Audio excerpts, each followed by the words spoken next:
How you doing, guys?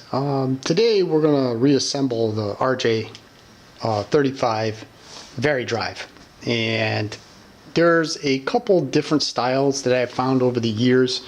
I did make a prior video with the different styles that I've seen, and I'm going to link that video below. So if you have any interest in seeing the different styles that there have been, go ahead, click that link and you can watch that video. I'm not going to go through all that right now, only because I've already kind of done it and I don't want to bore you to death.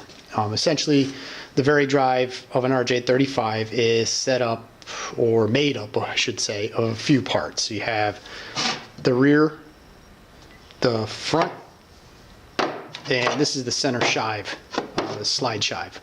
In a prior video, I cut the new keyway into the center sheave because the original was so blown out that it couldn't be used. So I have a prior video of that being done. Also, somebody had braze welded the original key, Woodruff key, into the center section. Obviously, I've taken that off and I've remachined a new Woodruff key slot. It is very common, even for the originals, to have the Woodruff key slot bored all the way through, so long as that Woodruff key does not sit far enough in to actually ride on the center section. So this one doesn't. We should have no issues. It fits nice and tight. There's no play in that whatsoever, and it just, let me get my hand out of the way, you could just barely sticks below. So we should be all set there. For the most part, Veri drives are press fit together. There are other styles that have a set screw that actually threads in the center section and the center, or the rear and the front half of the sheave. So when we put this together, or when I do put this together, I got to make sure I line this up really good, because I need to make sure that the threads are ultimately lined up perfectly, so that way I can get the set screw in place. What I'm going to do is I'm going to set up the press real quick and I'm going to initially align these up, so that way we can just put it together and then we'll go on to the next step.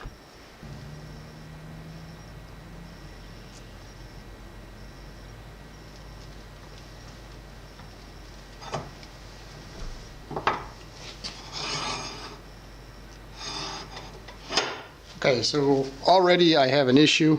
You can see, I'm hoping they're not lined up.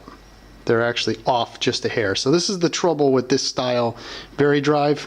I'm off by, probably a 32nd of an inch. So this isn't going to work. So now I'm going to have to take the darn thing, Now I'm going to have to take the darn thing apart, or repress it apart. So we'll be right back. See? Real world doesn't always work the first time.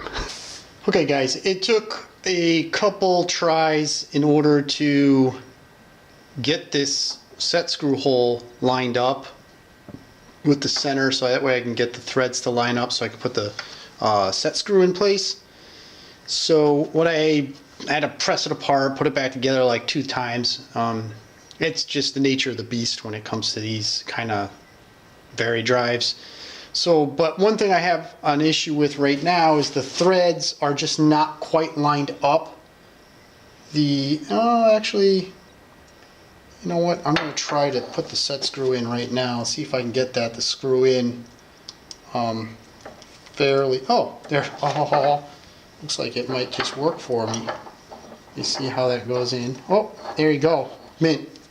That's exactly how I want it to work. I just want it to screw in without much effort, be flush fit with the front. So this is all set.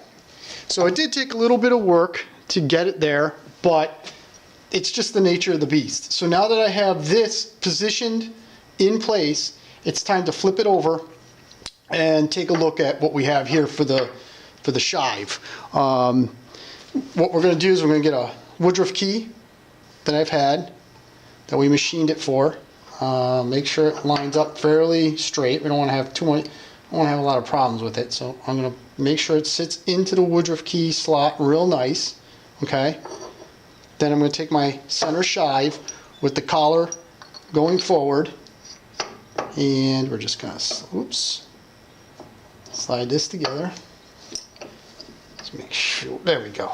There. Not a lot of play. It's gonna slide back and forth. It should slide back and forth real nice. It does. So I'm good. And the reason why I do the actual front first is because I want a nice flush fit on the outside. So I'm going to adjust the depth or the spacing of the sheaves with the rear one. And so that's what we're going to do. One thing I am going to do right now is I'm just going to go off camera and I'm going to just make sure this is all visually lined up really good. I am going to put a little bit of grease on this so it'll slide nice, and then we'll put the rear sheave on.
Well, there you go.